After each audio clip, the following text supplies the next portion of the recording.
Kottayam medical college ക്യാമ്പസിനുള്ളിലെ government nursing കോളേജിലുണ്ടായ ക്രൂരമായ റാഗിങ്ങിന്റെ ദൃശ്യങ്ങൾ പുറത്തു വന്നിരിക്കുകയാണ്. കോളേജ് ഹോസ്റ്റലിൽ ജൂനിയർ വിദ്യാർത്ഥിയെ കെട്ടിയിട്ട് ഉപദ്രവിക്കുന്നതാണ് ദൃശ്യങ്ങളിൽ. അതിക്രൂരമായിട്ടാണ് റാഗിംഗ് നടത്തിയത്. അതിന്റെ ദൃശ്യങ്ങളാണ് ഈ കാണുന്നത്.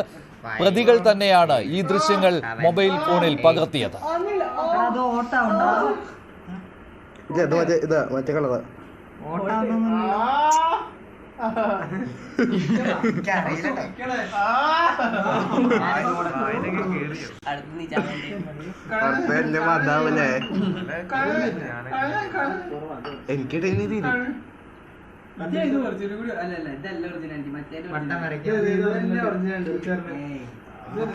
കണ്ണടച്ചോ കണ്ണേരിയുന്നുണ്ടെങ്കിൽ നമുക്ക് തുടക്കാം.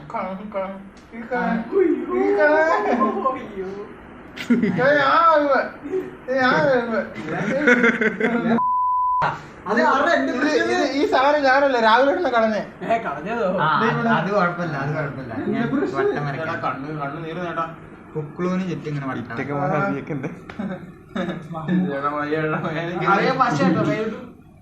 ഞങ്ങള് പോട്ടറാ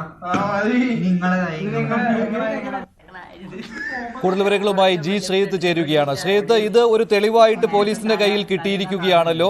അതായത് കണ്ടു നിൽക്കാൻ പോലും കഴിയാത്ത ഈ ക്രൂരത അത് ആസ്വദിച്ചുകൊണ്ട് തന്നെ മൊബൈൽ ഫോണിൽ പകർത്തിയിരിക്കുന്നത് സീനിയേഴ്സായ ഈ വിദ്യാർത്ഥികൾ തന്നെയാണല്ലോ. അത് അവർക്കെതിരായ തെളിവ് കൂടിയാവുകയാണല്ലോ.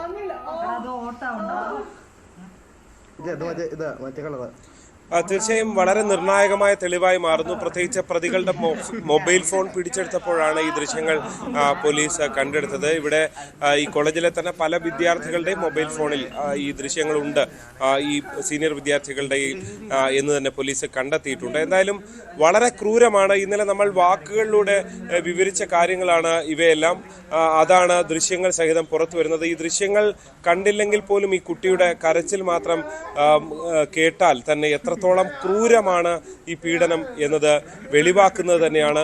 അതിനേക്കാൾ ക്രൂരമാണ് ഈ ഒരാൾ കിടന്ന് നിലവിളിച്ച് കരയുമ്പോൾ തൊട്ടിപ്പുറത്ത് അത് കേട്ട് രസിച്ചുകൊണ്ടാണ്, ചിരിച്ചുകൊണ്ടാണ് ഈ കുറ്റകൃത്യം ഈ പ്രതികൾ ചെയ്യുന്നത് എന്നുള്ളതാണ്. യാതൊരു മനസാക്ഷിയും ഇല്ലാത്ത രീതിയിലുള്ള ഇടപെടൽ, പെരുമാറ്റം, അക്രമം എന്ന് തന്നെ. അതായത് അത്രയും ചെറിയ കുട്ടികളാണ്. ഏതാണ്ട് 22 വയസ്സ് മാത്രം പ്രായമുള്ളവരാണ് ഈ അക്രമികൾ. 10-18 വയസ്സ് മാത്രം പ്രായമുള്ള വിദ്യാർത്ഥിയോടാണ്, തൻ്റെ അനുജനാകാൻ മാത്രം ഉള്ള വിദ്യാർത്ഥികളോടാണ് ഈ ക്രൂരത കാണിക്കുന്നത്. അതും കട്ടിലിൽ കെട്ടിയിട്ട് നിസ്സഹായനായി ഒന്ന് പ്രതിരോധിക്കാൻ പോലും കഴിയാത്ത നിലയിൽ കഴിയുന്ന ആളിനോടാണ് ഇത്രയധികം ക്രൂരമായ ക്രൂരകൃത്യങ്ങൾ. ശരീരത്തിൻ്റെ ഓരോ ഭാഗത്തായി മുറിവേൽപ്പിക്കുമ്പോൾ, ഓരോ മുറിവും ഉണ്ടാക്കുമ്പോൾ അത് എണ്ണുകയാണ് എന്നുള്ളതാണ്. എത്രത്തോളം ക്രൂരമായ മനോനിലയാണ് എന്നുള്ളത് കൂടി വെളിവാക്കുന്ന ദൃശ്യങ്ങളാണ് പുറത്തു വന്നിട്ടുള്ളത്.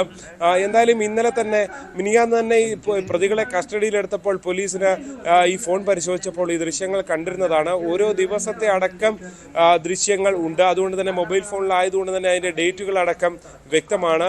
ഈ ഇരകളായ വിദ്യാർത്ഥികളുടെ മൊഴി കൂടി രേഖപ്പെടുത്തി ഇതേ നിലയിൽ തന്നെയാണ് മൊഴിയുമുള്ളത്. ഈ ശരീരത്തിൻ്റെ സ്വകാര്യ ഭാഗങ്ങളിൽ ഒക്കെ ഡംബൽ വെയിറ്റ് എടുത്ത് വെച്ചുകൊണ്ടാണ് ഇങ്ങനെ ക്രൂരത നടക്കുന്നത്. കാലിന് മുറിവ് പറ്റിയിട്ടുണ്ട്. കാലിൻ്റെ മുറിവിൽ നിന്ന് ചോര വരുന്നത് നമുക്ക് കാണാൻ സാധിക്കും.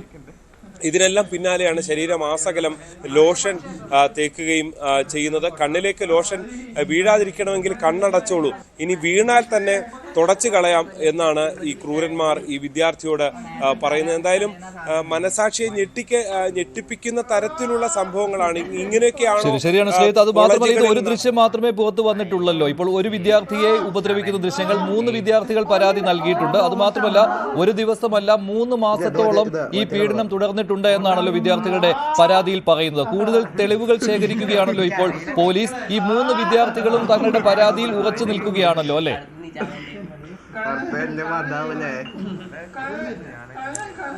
മഞ്ജുഷ, ഇത് ഏതാണ്ട് ഈ 1ാം വർഷത്തിൽ 6 വിദ്യാർത്ഥികളുണ്ട്. ഈ 6 വിദ്യാർത്ഥികളും ഇന്ന് അക്രമത്തിന് ഇരയായതായി പറയുന്നുണ്ട്.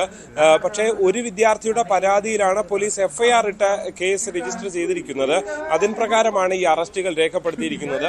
തുടർ നടപടികളിലേക്ക് കടക്കുമ്പോൾ ഒരുപക്ഷെ മറ്റു വിദ്യാർത്ഥികളെ കൂടി ഇതിൻ്റെ ഒപ്പം ചേർത്ത് വെച്ചുകൊണ്ടുള്ള അന്വേഷണത്തിലേക്ക് കടക്കുമെന്നാണ് മനസ്സിലാക്കുന്നത്. കോളേജ് തന്നെ ചൂണ്ടിക്കാണിക്കുന്നത് 6 പേരുടെ പീഡനത്തിന്റെ 6 പേർ ഇരകളാണ്. ദൃശ്യങ്ങളായി എന്നുള്ളതാണ് പോലീസ് പറയുന്ന. പോലീസിന്റെ അടുത്തെത്തിയത് 3 പേരുടെ പരാതികളാണുള്ളത്. എന്തായാലും ഇവരുടെ എല്ലാം വിവിധ തരത്തിലുള്ള ദൃശ്യങ്ങളുണ്ട്. ഇത് കേവലം ഒരു ദൃശ്യം മാത്രമല്ല, കൂടുതൽ ദൃശ്യങ്ങളുണ്ട് എന്ന പോലീസിന്റെ പരിശോധനയിൽ വ്യക്തമായിട്ടുള്ളതാണ്. അതെല്ലാം എടുത്തുകൊണ്ടുള്ള ഒരു അന്വേഷണത്തിലേക്ക് തന്നെയാണ് പോലീസ് കടന്നിരിക്കുന്നത്. തീർച്ചയായും ഈ അക്രമികൾ തന്നെ അവർക്കുള്ള തെളിവുകൾ, അവർക്കെതിരെയുള്ള തെളിവുകൾ സമാഹരിച്ചു വെച്ചിരിക്കുന്നു എന്നുള്ളതാണ് ഈ കുറ്റകൃത്യത്തിന്റെ ഒരു പ്രത്യേകത. ശരി ശ്രീജിത്ത്, ഈ സംഭവം നടന്നത് കോട്ടയം മെഡിക്കൽ കോളേജിലെ ഗവൺമെന്റ് നഴ്സിംഗ് കോളേജിലാണ്. നഴ്സിംഗ് കോളേജിലെ ഹോസ്റ്റലിലാണ് അതിക്രൂരമായ ഈ റാഗിംഗ് എന്ന പേരിലുള്ള പീഡനം നടന്നത്. അതിക്രൂരമായി ഉപദ്രവിക്കുന്ന ദൃശ്യങ്ങളാണ് ഇപ്പോൾ പുറത്തു വന്നിട്ടുള്ളത്. ഈ പ്രതികൾ തന്നെ, സീനിയേഴ്സായ വിദ്യാർത്ഥികൾ തന്നെയാണ് മൊബൈൽ ഫോണിൽ ഈ ദൃശ്യങ്ങൾ പകർത്തിയത്. മറ്റൊരു വാർത്തയിലേക്ക്. TP ചന്ദ്രശേഖരൻ വധക്കേസിലെ കുറ്റവാളികൾക്ക് യഥേഷ്ടം പരോൾ നൽകിയിരിക്കുകയാണ് സർക്കാർ. വിചാരണ കോടതി ശിക്ഷ വിധിച്ച് 10 വർഷമാകാറാവുമ്പോൾ 3 പ്രതികൾക്ക് പല തവണയായി കിട്ടിയത് 3 വർഷത്തിനടുത്ത് പരോളാണ്. KC രാമചന്ദ്രൻ, ട്രൗസർ മനോജ്, അണ്ണൻ സിജിത്ത് എന്നിവർക്കാണ് 1000 ദിവസത്തിൽ കൂടുതൽ പരോൾ കിട്ടിയത്. മറ്റു പ്രതികൾക്കും വാരിക്കോരി പരോൾ നൽകി. KC രാമചന്ദ്രന് 1081 ദിവസം, ട്രൗസർ മനോജിന് 1068, സിജിത്തിന് 1078. 1000 ദിവസത്തിലധികം പരോൾ ലഭിച്ചത് ഈ 3 കുറ്റവാളികൾക്ക്.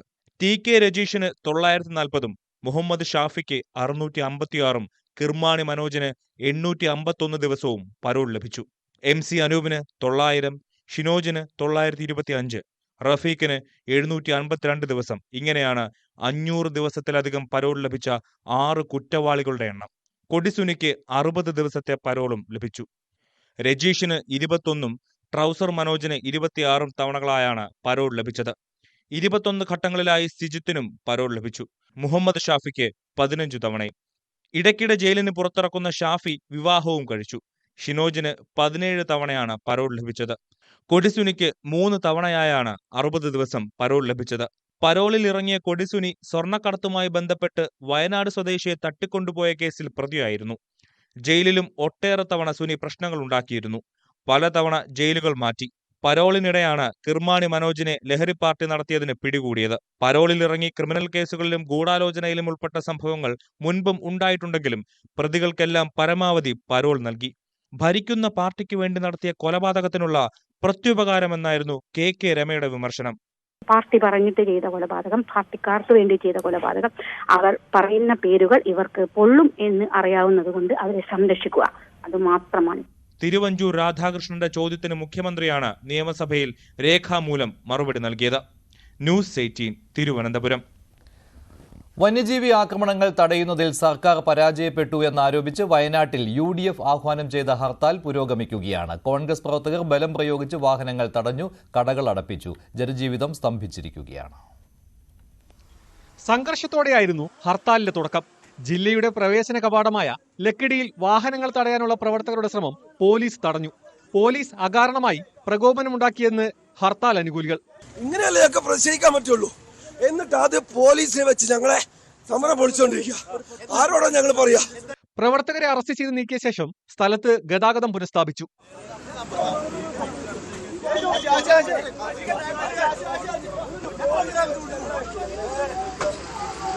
വയനാട്ടിലെ വിവിധയിടങ്ങളിൽ നിന്നും ആരംഭിച്ച KSRTC ബസ്സുകൾ ഹർത്താൽ അനുകൂലികൾ തടഞ്ഞു.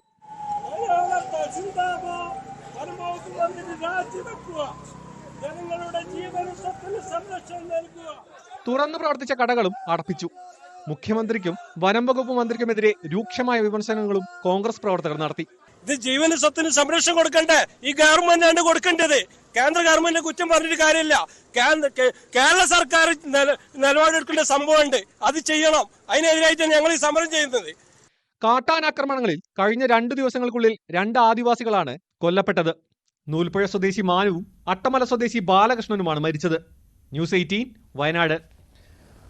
മൂന്നാർ ഉദുമൽപേട്ട് റോഡിൽ പടയപ്പയുടെ ആക്രമണത്തിൽ യുവതിക്ക് പരിക്കേറ്റു. തൃശൂർ സ്വദേശിയിൽ ഡിജയ്ക്കാണ് പരിക്കേറ്റത്. മറയൂരിലേക്ക് ഇരുചക്ര വാഹനത്തിൽ മകനോടൊപ്പം സഞ്ചരിക്കുമ്പോഴായിരുന്നു ആക്രമണമുണ്ടായത്. വഴിയിൽ ആനയെ കണ്ട ഇവർ വാഹനം നിർത്തി ഓടി രക്ഷപ്പെടാൻ ശ്രമിച്ചെങ്കിലും ഡിൽജയെ പടയപ്പ എടുത്തെറിഞ്ഞു. പടയപ്പ ലോറി തടയുന്ന ദൃശ്യങ്ങളും പുറത്തു വന്നിട്ടുണ്ട്. തലയാർ എസ്റ്റേറ്റ് മേഖലയിലാണ് ഇപ്പോൾ പടയപ്പയുള്ളത്.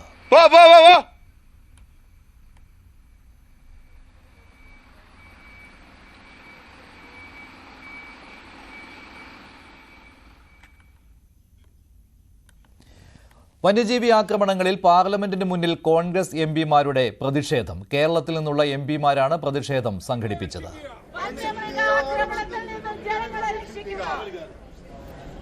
We want justice. We want justice. Justice for human lives. Justice for human lives. Justice for 7 people have been killed by wild animals in Wayanad. And it's a very, very worrisome situation. And central government, state government have to send funds to mitigate this problem. Because when I spoke to the local level people, they're trying their best, but they don't have enough funds. So it's a very, very worrisome situation, and they urgently need help. In fact, I hope to raise it. I hope to raise it today. ആനയും കടുവയും മനുഷ്യരെ കൊന്നു തള്ളുമ്പോഴും വനം മന്ത്രിക്ക് ഒരു കൂസലുമില്ല. ഇതൊക്കെ വാഹനാപകടം പോലെ എപ്പോൾ സംഭവിക്കുമെന്ന് പറയാൻ കഴിയില്ലെന്നാണ് മന്ത്രിയുടെ നിലപാട്. പല മരണങ്ങളും കാട്ടിൽ കയറിയതുകൊണ്ടെന്നാണ് ഇതിനു മുൻപ് മന്ത്രി പറഞ്ഞത്. അത് മന്ത്രി ആവർത്തിക്കുകയും ചെയ്തു. പണി അറിയില്ലെങ്കിൽ രാജിവെച്ചു പോകണമെന്ന് കത്തോലിക്ക സഭാ ബിഷപ്പ് റെമിജിയോസ് ഇഞ്ചനാനിയിൽ പറഞ്ഞു. ഇടുക്കി പെരുവന്താനത്തെ സോഫിയ, വയനാട് നൂൽപ്പുഴയിലെ മാനു, അട്ടമലയിലെ ബാലൻ, കാട്ടാന ആക്രമണങ്ങളിൽ കഴിഞ്ഞ 3 ദിവസത്തിനിടെ സംസ്ഥാനത്ത് കൊല്ലപ്പെട്ടവരാണിവർ. നാളെ ആര് എന്ന ആശങ്കയോടെ മലയോര ജനത ഭീതിയിൽ കഴിയുമ്പോൾ അവർക്ക് ആശ്വാസമോ ആത്മവിശ്വാസമോ നൽകുന്ന ഒരു പ്രസ്താവന പോലും വകുപ്പ് മന്ത്രിയിൽ നിന്ന് ഉണ്ടാവുന്നില്ല. നൂൽപ്പുഴയിലെ മാനു കൊല്ലപ്പെട്ടപ്പോൾ വന്യജീവി ആക്രമണം നടന്നത് എവിടെയാണെന്ന് പരിശോധിക്കണമെന്നായിരുന്നു മന്ത്രിയുടെ പരാമർശം. അട്ടമലയിലെ ബാലനെ പ്രതിയാക്കുന്ന തരത്തിലായിരുന്നു വനം വകുപ്പിന്റെ വാർത്താക്കുറിപ്പ്. ബന്ധുക്കളെ കാണാൻ പോയ ബാലകൃഷ്ണൻ മദ്യലഹരിയിലായിരുന്നെന്നും മദ്യത്തിന്റെ മണം കാട്ടാനയ്ക്ക് വേഗം അറിയാമെന്നുമാണ് വാദം. വന്യജീവി ആക്രമണത്തിന് ശാശ്വത പരിഹാരമെന്ന ഒന്നില്ലെന്നായിരുന്നു മന്ത്രിയുടെ ഇന്നത്തെ പ്രസ്താവന. സംസ്ഥാനത്ത് ഇനിയൊരു വാഹനാപകട മരണമോ ആത്മഹത്യയോ ഉണ്ടാവില്ലെന്ന് ആർക്കെങ്കിലും പറയാൻ കഴിയുമോ എന്ന വിചിത്രമായ താരതമ്യവും. ഇനി മേലാൽ കേരളത്തിൽ ഒരു ആത്മഹത്യയില്ല എന്ന് പറയാൻ ആർക്കെങ്കിലും പറ്റുമോ? ഇനി മേലാൽ കേരളത്തിൽ ഒരു മോട്ടോർ വാഹന അപകടം ഉണ്ടാവില്ല എന്ന് പറയാൻ ആർക്കെങ്കിലും പറ്റുമോ? ഇനി മേലാൽ വെള്ളപ്പൊക്കം ഉണ്ടാവില്ല എന്ന് പറയാൻ ആർക്കെങ്കിലും? കാരണം അതൊക്കെ പ്രകൃതി ദുരന്തങ്ങളാണ്.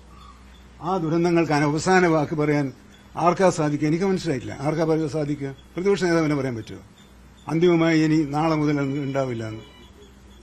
വിഷയം ആയുധമാക്കിയ പ്രതിപക്ഷം കൊല്ലപ്പെട്ടവരെ വനം മന്ത്രി അവഹേളിക്കുകയാണെന്ന് വിമർശിച്ചു. കർഷകരുടെ ജീവൻ പൊലിഞ്ഞതിന്റെ ഉത്തരവാദിത്വം മന്ത്രി ഏറ്റെടുക്കണമെന്ന് താമരശ്ശേരി ബിഷപ്പ് റെമിജിയോസ് ഇഞ്ചനാനിയിൽ ആവശ്യപ്പെട്ടു. വന്യജീവി ഭീതിയിൽ കഴിയുന്ന മലയോര ജനതയും മന്ത്രിയുടെ രാജി ആവശ്യം ശക്തമാക്കുകയാണ്. മലയോരങ്ങളിൽ ജീവിക്കുന്ന കാർഷിക മേഖലയിലായിരിക്കുന്ന പാവപ്പെട്ടവർക്ക് ജീവിക്കാനുള്ള അവകാശമില്ലേ? നഗരത്തിലുള്ളവർക്ക് മാത്രമേ ജീവിക്കാനുള്ള അവകാശമുള്ളോ എന്നൊരു ചോദ്യം നമ്മുടെ എല്ലാവരുടെ മുമ്പിൽ നിൽക്കുകയാണ്. ഈ അവസരത്തിൽ ഉത്തരവാദിത്വം ഏറ്റെടുത്ത് വനം മന്ത്രി രാജിവെക്കണമെന്ന് തന്നെയാണ് നമ്മുടെ ആവശ്യം. വനംവകുപ്പ് മന്ത്രി രാജിവെക്കണം. അയാളെ ഒരു സ്ത്രീയെ കടുവ കൊന്ന സമയത്ത് മദ്യവെച്ചിട്ട് സ്റ്റേജിൽ കയറി പാട്ടുപാടി നടക്കേന്. ഇങ്ങനത്തെ മന്ത്രിയാണ് നമുക്കുള്ളത്. എന്നാൽ താൻ രാജിവെച്ചാൽ പ്രശ്നപരിഹാരമാകില്ലെന്ന് പറഞ്ഞ മന്ത്രി ആവശ്യം തള്ളി. രാജിവെക്കണമെന്ന ബിഷപ്പുമാരുടെ അഭിപ്രായത്തോട് യോജിപ്പില്ലെന്ന് LDF കൺവീനർ TP രാമകൃഷ്ണനും പ്രതികരിച്ചു. ആ അഭിപ്രായത്തോട് ഗവൺമെന്റിന് യോജിപ്പില്ല. ഈ വന്യജീവി ആക്രമണം എന്നുള്ളത് മനുഷ്യ സമൂഹം നേരിടുന്ന ഒരു ഗൗരവമായ പ്രശ്നമാണ്. അതിന് അർഹമായ പരിഹാരം ഉണ്ടാക്കേണ്ടതിന് വനം വകുപ്പ് ഇന്നലെ തന്നെ ചില പ്രത്യേക സംവിധാനങ്ങൾ ഈ വന്യജീവി ആക്രമണത്തെ തടയുന്നതിന് വേണ്ടി നിലപാട് സ്വീകരിച്ചു. News desk, news 18. വന്യജീവി ആക്രമണങ്ങളിൽ സർക്കാരിനെയോ മന്ത്രിമാരെയോ കുറ്റപ്പെടുത്തുന്നതിൽ അർത്ഥമില്ലെന്ന് EP ജയരാജൻ. സഭാ മേലധ്യക്ഷന്മാർ കാര്യങ്ങൾ മനസ്സിലാക്കുന്നവരാണ്. വികാരത്തിന് പുറത്തുള്ള പ്രതികരണങ്ങൾ കാര്യമാക്കേണ്ടതില്ലെന്നും EP ജയരാജൻ പറഞ്ഞു.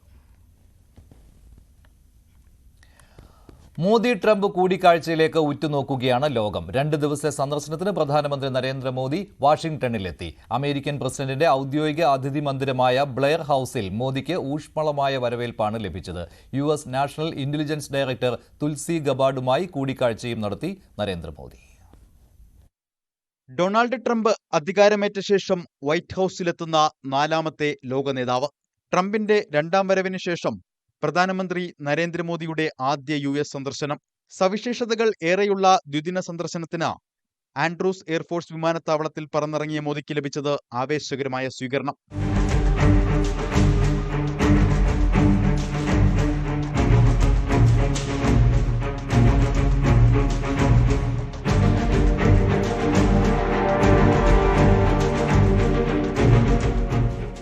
ബ്ലെയർ ഹൌസിന് മുന്നിൽ പ്രധാനമന്ത്രിയെ സ്വീകരിക്കാൻ നിരവധി ഇന്ത്യക്കാർ എത്തി. നാളെ ലോകമുറ്റുനോക്കുന്ന മോദി ട്രംപ് കൂടിക്കാഴ്ചയിൽ എന്തൊക്കെ ചർച്ചയാകുമെന്നാണ് ആകാംക്ഷ. കയ്യാമം വെച്ച് കാലിൽ ചങ്ങലയിട്ട സൈനിക വിമാനത്തിൽ അനധികൃത കുടിയേറ്റക്കാരെ നാടുകടത്തിയത്, ബ്രിക്സ് രാജ്യങ്ങൾക്ക് ഇറക്കുമതി തീരുവ ഏർപ്പെടുത്തുമെന്ന പ്രഖ്യാപനം, പ്രതിരോധ രംഗത്തെ സഹകരണം, ക്വാഡ് ഉച്ചകോടി. രാഷ്ട്രീയ, സാമ്പത്തിക, സൈനിക കാര്യങ്ങളിൽ ചർച്ചയാക്കാൻ ഇങ്ങനെ നിരവധി വിഷയങ്ങളുണ്ട്. 104 അനധികൃത കുടിയേറ്റക്കാരെ നാടുകടത്താൻ US സ്വീകരിച്ച സമീപനത്തിൽ വിയോജിപ്പും പ്രതിഷേധവും ഇന്ത്യയിൽ ശക്തമാണ്. ഈ ആശങ്ക മോദി പങ്കുവയ്ക്കുമോ? രണ്ടാം ഘട്ടത്തിൽ നാടുകടത്തുന്നവരോട് USന്റെ സമീപനം മൃദുലമാക്കാൻ കൂടിക്കാഴ്ചയിലൂടെ കഴിയുമോ? ഇറക്കുമതി നികുതിയിൽ മെക്സിക്കോയ്ക്കും കാനഡയ്ക്കും പിന്നാലെ ഉന്നം ബ്രിക്സ് രാജ്യങ്ങളാണെന്ന് ട്രംപ് നേരത്തെ പ്രഖ്യാപിച്ചു കഴിഞ്ഞു. നികുതി ചുമത്തലിൽ ഇന്ത്യയുടെ ആശങ്ക അകറ്റാൻ സാധിക്കുമോ മോദിക്ക്?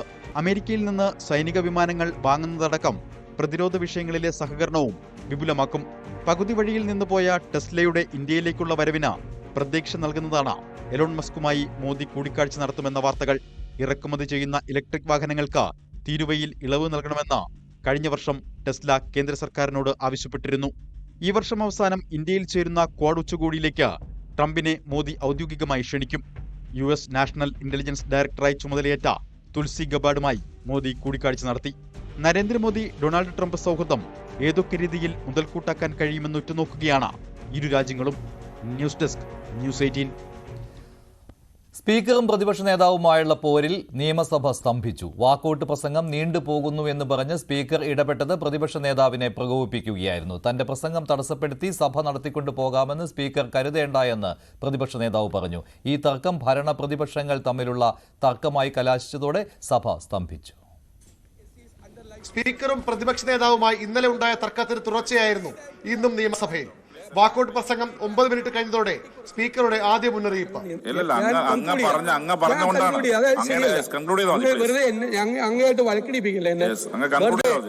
ഇത് ആവർത്തിച്ചതോടെ പ്രതിഷേധവുമായി പ്രതിപക്ഷ നേതാവ്.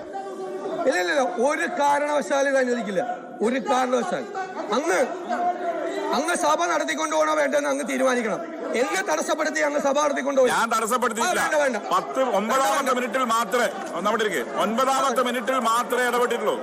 അവിടെ ഇരിക്കെ 9 മിനിറ്റ് കഴിയും വരെ ഇടപെട്ടില്ലെന്ന സ്പീക്കറുടെ വിശദീകരണം. അങ്ങാണ് എന്റെ ഞാൻ പറഞ്ഞല്ലോ, ഞാൻ without intervention U spoke 9 minutes. അത് ആരുടെയും ഔദാര്യമല്ലെന്ന് പ്രതിപക്ഷ നേതാവിന്റെ തിരിച്ചടി. ഔദാര്യത്തിന്റെ പ്രശ്നമല്ല. Without any intervention from chair U spoke 9 minutes. It is my right to speak here. I am on my legs. You cannot intervene. Yes. അവിടെ ഇരിക്കെ. ഇതോടെ പ്രതിപക്ഷ അംഗങ്ങൾ സ്പീക്കറുടെ ഡയസിന് മുന്നിലേക്ക് എത്തി. ഭരണപക്ഷവും ഇരിപ്പിടത്തിൽ നിന്നിറങ്ങി. പിന്നെ ഭരണ പ്രതിപക്ഷ വാക്പോരായി സഭയിൽ. പാതിവില തട്ടിപ്പിൽ പ്രതിപക്ഷ നേതാവിൻ്റെതുൾപ്പെടെയുള്ള സബ്മിഷനുകൾ പ്രതിപക്ഷം ബഹിഷ്കരിച്ചു. നടപടികൾ പൂർത്തിയാക്കി സഭ പിരിഞ്ഞു. പ്രകടനമായി സഭയ്ക്ക് പുറത്തേക്കെത്തിയ പ്രതിപക്ഷം സ്പീക്കർക്കെതിരെ ആഞ്ഞടിച്ചു. ഞാൻ ഏറ്റവും കുറവ് പറയുന്ന ആളാണ്. 9ാമത്തെ മിനിറ്റിൽ ഒരു കാലത്തും ഈ കേരളത്തിന്റെ നിയമസഭാ ചരിത്രത്തിൽ ഒരു സ്പീക്കർ ഒരു പ്രതിപക്ഷ നേതാവിനോടും ചെയ്യാത്ത ഇടപെടലാണ്. ന്യൂസ് 18 തിരുവനന്തപുരം. സംസ്ഥാനത്ത് പിന്നാക്ക വിഭാഗങ്ങൾക്കുള്ള പദ്ധതി വിഹിതം സർക്കാർ വെട്ടിക്കുറച്ചെന്ന് പ്രതിപക്ഷം. 1370 കോടിയുടെ പദ്ധതി 920 കോടിയായി വെട്ടിക്കുറച്ചുവെന്നാണ് നിയമസഭയിൽ റൂൾ 50 നോട്ടീസിലൂടെ പ്രതിപക്ഷം പറഞ്ഞത്. പട്ടിക വിഭാഗത്തിന് ഒന്നും കൊടുക്കുന്നില്ലെന്ന് വരുത്തി തീർക്കുകയാണ് പ്രതിപക്ഷത്തിന്റെ ലക്ഷ്യമെന്നും ഒരു കുറവും വരുത്തിയിട്ടില്ലെന്നും സർക്കാർ മറുപടി നൽകി.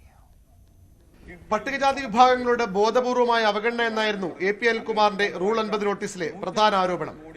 SC/ST മേഖലയിലെ ഒട്ടനവധി പദ്ധതികൾ നിർത്തിവച്ചു.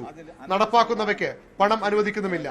സംസ്ഥാനത്തെ വാർഷിക പദ്ധതി തന്നെ മുരടിച്ചിരിക്കുകയാണെന്നും പ്രതിപക്ഷം ആരോപിച്ചു. ഫിനാൻഷ്യൽ ഇയർ എൻഡിങ്ങിൽ നിങ്ങൾ 500 കോടിയുള്ള, ഞാൻ പറഞ്ഞുതരാം, കറക്റ്റായിട്ട് പറഞ്ഞുതരാം, 502 കോടിയുള്ള പദ്ധതി നിങ്ങൾ 390 കോടിയാക്കി വെട്ടിച്ചുരുക്കി. 111 കോടി നിങ്ങൾ വെട്ടിക്കളഞ്ഞു. വേണ്ടുപോലെ ഞാനൊന്നും വെട്ടിയിട്ടില്ല. ഗവൺമെന്റ് ഓർഡറാണ് ഞാൻ വായിക്കുന്നത്. നിങ്ങൾ ഈ ഗവൺമെന്റ് ഓർഡറിനെതിരായിട്ട് പറയൂ. ഇനി 3 ദിവസം കഴിഞ്ഞപ്പോൾ 25-ാം തീയതി വീണ്ടും SC ഡിപ്പാർട്ട്മെന്റുമായി ബന്ധപ്പെട്ട്, ഞാൻ ഇതുപോലെ തന്നെ ഡീറ്റെയിൽസ് പറയുന്നില്ല, 45 കോടി 25 കോടിയാക്കിയിട്ടുണ്ട്, 50 കോടി 30 കോടിയാക്കിയിട്ടുണ്ട്. പല പദ്ധതികളും, ഇഷ്ടം പോലെ പദ്ധതികൾ, 10-20 പദ്ധതികളാണ് വെട്ടിച്ചുരുക്കിയത്. പ്രതിപക്ഷത്തിന്റെ റൂൾ 50 നോട്ടീസ് തന്നെ തെറ്റിദ്ധാരണ പരത്താനാണെന്നായിരുന്നു ധനമന്ത്രിയുടെ മറുപടി. ബഡ്ജറ്റ് ചർച്ചയിൽ 3 ദിവസം നടന്ന ചർച്ചയാണ് സാർ. അതിനകത്ത് ഈ കാര്യങ്ങൾ വിശദീകരിച്ചു. ഇപ്പോൾ വീണ്ടും ഈ കാര്യം ഇവിടെ അവതരിപ്പിക്കുന്നത് പട്ടികജാതി പട്ടികവർഗ വിഭാഗങ്ങൾക്കൊന്നും കൊടുക്കുന്നില്ല എന്ന് ഉള്ളത് ഇവിടെ അവതാരകന് മനസ്സിലാകാത്തതുകൊണ്ടല്ല. പക്ഷേ ഇത് കട്ട് ചെയ്ത് കേരളത്തിൽ ഈ കാമ്പയിൻ്റെ ഭാഗമായിട്ട് പോകാൻ വേണ്ടിയുള്ള കട്ടിങ്ങിന് വേണ്ടിയിട്ടാണ് സാർ ഇത് ചെയ്യുന്നത്.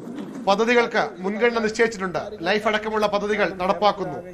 ഉന്നതി പദ്ധതിയുടെ ഭാഗമായി 800 വിദ്യാർത്ഥികൾ വിദേശത്ത് പഠനം നടത്തുന്നുമുണ്ട്. ഒന്നും നടക്കുന്നില്ല എന്ന ആരോപണം ശരിയല്ലെന്നും മന്ത്രി OR കേളു പറഞ്ഞു. ന്യൂസ് 18 തിരുവനന്തപുരം. പ്രതിപക്ഷ പ്രതിഷേധത്തിനിടെ വഖഫ് JPC റിപ്പോർട്ട് രാജ്യസഭ അംഗീകരിച്ചു. റിപ്പോർട്ട് ജനാധിപത്യ വിരുദ്ധമാണെന്നും തിരിച്ചയക്കണമെന്നും പ്രതിപക്ഷ നേതാവ് മല്ലികാർജ്ജുൻ ഖർഗെ ആവശ്യപ്പെട്ടു.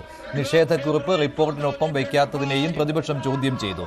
റിപ്പോർട്ടും അതിന്റെ അനുബന്ധ രേഖകളും സഭയുടെ മേശപ്പുറത്ത് വെച്ചിട്ടുണ്ടെന്നും നീക്കം ചെയ്തിട്ടില്ലെന്നുമായിരുന്നു കേന്ദ്രമന്ത്രി കിരൺ റിജിജുവിന്റെ പ്രതികരണം. പ്രതിപക്ഷം പിന്നീട് സഭ ബഹിഷ്കരിച്ചു.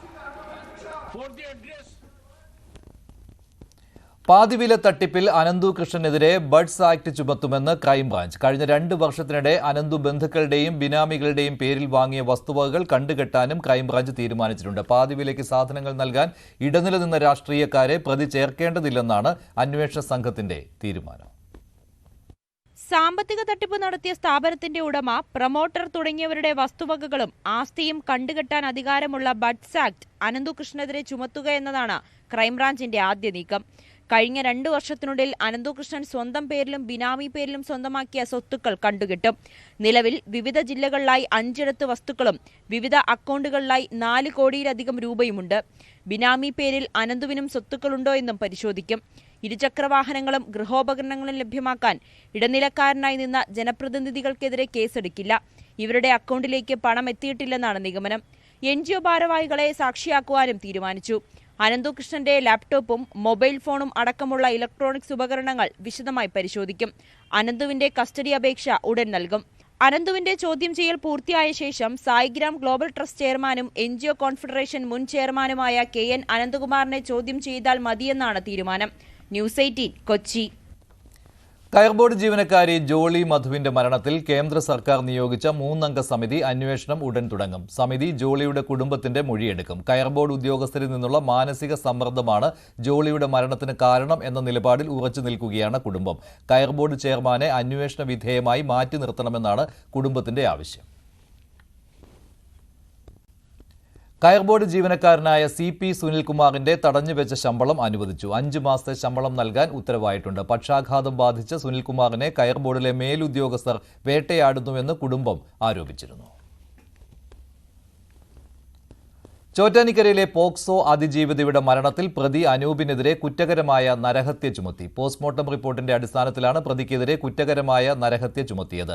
അനൂപ് പെൺകുട്ടിയെ അതിക്രൂരമായി മർദ്ദിച്ചു, വൈദ്യസഹായം നിഷേധിച്ചു, മരണത്തിലേക്ക് നയിച്ചു. ഇതാണ് പോലീസ് കണ്ടെത്തൽ. അനൂപിനെതിരെ കുറ്റകരമായ നരഹത്യ ചുമത്തിയതിന്റെ റിപ്പോർട്ട് ഇന്ന് കോടതിയിൽ നൽകും. തിരുവനന്തപുരം ബാലരാമപുരത്തെ കുഞ്ഞിന്റെ കൊലപാതകത്തിൽ അമ്മാവൻ ഹരികുമാറിനെ പ്രതി ചേർത്ത് വൈകാതെ അന്വേഷണ സംഘം കുറ്റപത്രം നൽകും. 2.5 വയസ്സുകാരിയുടെ കൊലയിൽ അമ്മാവൻ മാത്രമാണ് പ്രതിയെന്നാണ് പോലീസിന്റെ കണ്ടെത്തൽ. ജോലി വാഗ്ദാനം ചെയ്തുള്ള സാമ്പത്തിക തട്ടിപ്പ് കേസിൽ കുട്ടിയുടെ അമ്മയെ പ്രതി ചേർത്ത് മറ്റ് കേസുകൾ രജിസ്റ്റർ ചെയ്തിട്ടുണ്ട്. ഭർത്താവിന്റെ ബന്ധുവായ പോലീസുകാരന് 35 ലക്ഷം രൂപ കൈമാറിയെന്ന യുവതിയുടെ വെളിപ്പെടുത്തലിനെ തുടർന്ന് FIR രജിസ്റ്റർ ചെയ്തിട്ടുണ്ട്. കൊച്ചിയിൽ നടു റോഡിൽ കത്തിയുമായി യുവതീ-യുവാക്കളുടെ പരാക്രമം. പോലീസ് വാഹനത്തിന്റെ ചില്ലുകൾ ഇവർ അടിച്ചു തകർത്തു. രാത്രിയായിരുന്നു ഈ പരാക്രമം.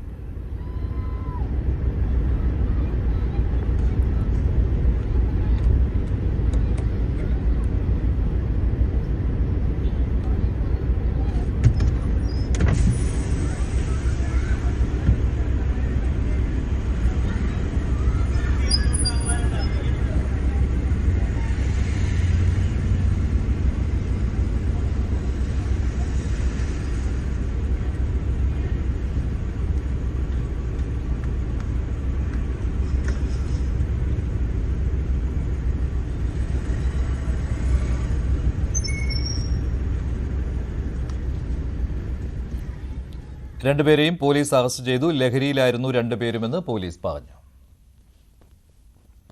പാലക്കാട് കല്ലടിക്കോട് സ്വദേശി റെൻസിയ ആത്മഹത്യ ചെയ്ത സംഭവത്തിൽ ഭർത്താവും പെൺ സുഹൃത്തും അറസ്റ്റിലായി.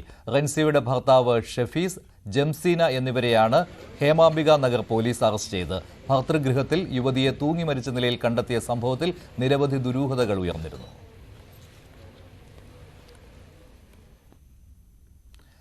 ബംഗളൂരുവിൽ ലാപ്ടോപ്പ് ഉപയോഗിച്ചുകൊണ്ട് യുവതിയുടെ ഡ്രൈവിംഗ്. കഴിഞ്ഞ ദിവസം ബംഗളൂരു RT നഗറിലൂടെയായിരുന്നു യുവതിയുടെ അപകടകരമായ ഡ്രൈവിംഗ്. ലാപ്ടോപ്പ് ഉപയോഗിച്ചുകൊണ്ട് ഡ്രൈവ് ചെയ്യുന്ന ദൃശ്യങ്ങൾ സാമൂഹ്യ മാധ്യമങ്ങളിലൂടെ പുറത്തു വന്നിരുന്നു. പിന്നാലെ അപകടകരമായി ഡ്രൈവ് ചെയ്തതിന് പോലീസ് 1000 രൂപ ഫൈൻ ചുമത്തി. NCP സംസ്ഥാന അധ്യക്ഷ സ്ഥാനത്തേക്ക് തോമസ് കെ തോമസ് MLAയുടെ പേര് നിർദ്ദേശിച്ച് മന്ത്രി AK ശശീന്ദ്രൻ. പാർട്ടി ദേശീയ അധ്യക്ഷൻ ശരത് പവാറിനെ ശശീന്ദ്രൻ ഈ നിലപാട് അറിയിച്ചിട്ടുണ്ട്. നിലവിലെ വൈസ് പ്രസിഡന്റ് PM സുരേഷ് ബാബുവിനെ സംസ്ഥാന അധ്യക്ഷനാക്കണമെന്നാണ് ദേശീയ വർക്കിംഗ് പ്രസിഡന്റ് കൂടിയായ PC ചാക്കോയുടെ താൽപര്യം. എന്റെ പിന്തുണ ആർക്കും ആവശ്യമില്ല, എന്നാൽ എല്ലാവർക്കും കൊടുക്കാൻ തയ്യാറാണ്. കാരണം ഞാൻ പറഞ്ഞു, ഈ കാര്യത്തിൽ എന്റെ പിന്തുണയോ എന്റെ ചർച്ചയോ അല്ല പ്രശ്നം. അല്ല, അതൊക്കെ പിന്നെ ഭാവിയിൽ അദ്ദേഹം ഓരോരുത്തരുടെ ആരാണോ പ്രസിഡന്റ് ആകുന്നത് അദ്ദേഹത്തിന്റെ പ്രവർത്തനങ്ങളെ ആശ്രയിച്ചിരിക്കും നല്ലത് ചെയ്തു. മുൻവിധിയോടുകൂടി ആരെയും കാണുകയും ചെയ്യുന്നത് ശരിയല്ല. കാരണം എല്ലാവർക്കും ഓരോ തരം കഴിവുകളും പ്രവർത്തന പരിചയമൊക്കെ ഉണ്ടാകും. അപ്പോൾ അത് വെച്ചിട്ട് ചിലപ്പോൾ നമ്മുടെ പുതിയ മന്ത്രിമാർ നല്ല പെർഫോമൻസ് കാണിക്കുന്നവരില്ലേ. ഒരാളുടെ യോഗ്യതയും അയോഗ്യതയും വേറൊരാളെങ്ങനെയാണ് നിശ്ചയിക്കുന്നത്? നമ്മുടെ രാഷ്ട്രീയ പൊതുജീവിതത്തിൽ ആർക്കും പിന്നെ ഏത് പദവിയിലും എത്താവുന്ന ഒരു ജനാധിപത്യ മൂഡില്ലേ?